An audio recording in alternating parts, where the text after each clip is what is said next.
Oh, the English language. Terrible to learn, a pleasure to play with.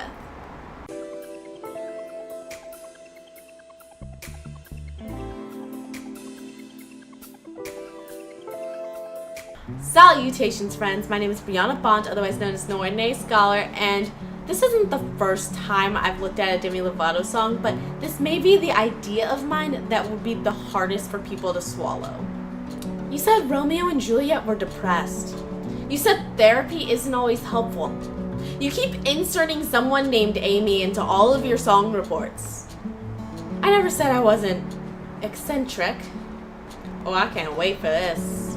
Let's go ahead and start off with a quick summary of the song. Stone Cold takes place after a breakup. It's hard to say when. We just know that our narrator, I think we should refer to her as Amy, is just learning the hard way that hearts don't always break even. Are you proud of that reference? Actually, yes. Basically, she is still experiencing a lot of grief over the ending of the relationship while her ex has moved on to a new love. All of this leads to one final desperate attempt at getting them back. What are you talking about? Yeah, she's upset, but she's accepted it. At least we can agree on one part of that. Amy is definitely still upset. She talks about how she feels like she's dying and doesn't want to feel anything. But I'm dying on the floor, stone cold, stone cold. Maybe if I don't cry, I won't feel anymore. And this is just the first verse. Later, she gets to a hostile comparison between herself and the new girl. I was your amber, but now she's your shade of gold. Fine, but in the 5 stages of grief after depression comes acceptance. But she says that she hasn't accepted it.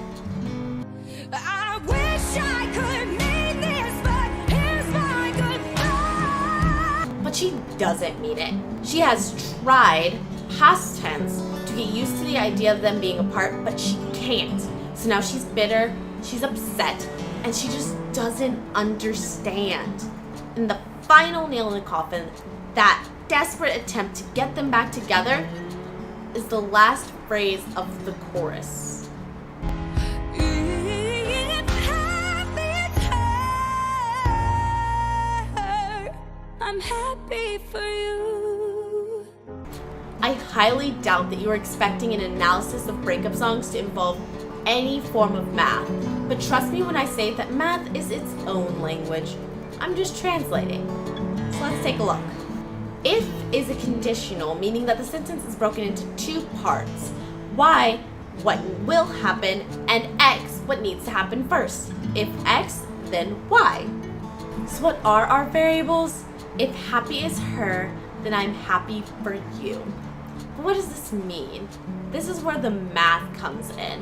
In math, we have the communicative property. This means that if 3 plus 3 equals 6 and 2 plus 4 equals 6, then 3 plus 3 equals 2 plus 4.